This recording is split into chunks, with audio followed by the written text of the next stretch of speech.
This amazing dog lived in our family for 13 years, and I have never met a kinder creature.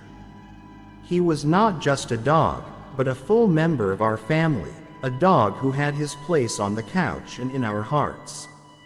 He left us from old age about a year ago, also in the summer, early July. My friends and I, there were 5 of us, 2 girls, besides me, and 2 boys, were vacationing at the dacha. We decided to climb into an abandoned camp and play hide and seek. This old 2-story building suited us perfectly.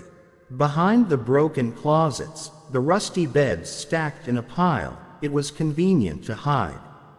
At our 15 or 16 years old, we already knew to step carefully over broken glass shards, but we didn't yet realize that it was better to stay out of such places.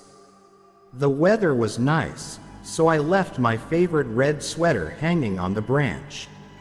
It was as if I remembered seeing myself in that red sweater in a dream, when the dog tugged at my sleeve, forcing me to leave. I hid on the 2nd floor.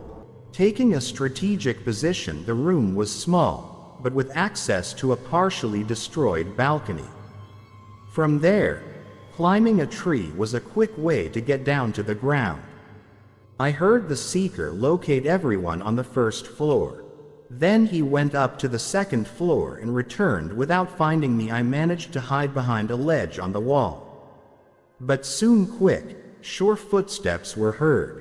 An inexplicable sense of anxiety seized me. I felt in every cell of my body that I must not be caught.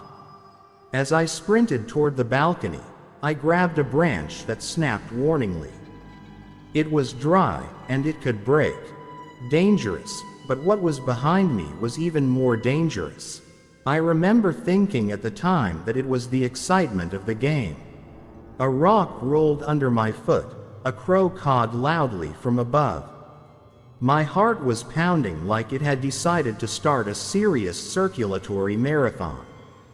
I realized that someone would soon come out of the room onto the balcony and see me. My instincts were screaming, "Don't turn around. You mustn't see who's there." Gritting my teeth, I grabbed the next branch.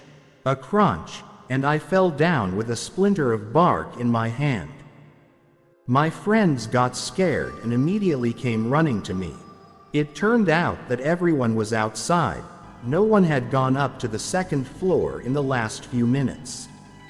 The fall knocked the breath out of me, but I jumped up and said, "We need to get out of here." It was going to rain soon. I didn't want to talk about the sudden scare. When we were already at the dacha, I told the whole story in detail. None of the boys had seen any strangers in the abandoned area. Only one of them tentatively remarked that he thought he heard a dog barking. At home, I realized I'd forgotten my sweater at the campground.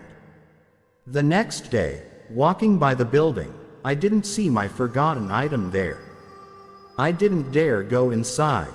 For the next 5 years, when I came home, it felt like I was being welcomed.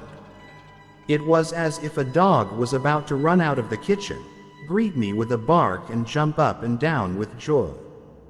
The Rottweiler is a herding dog, and apparently he continued to guard me from harm as the youngest.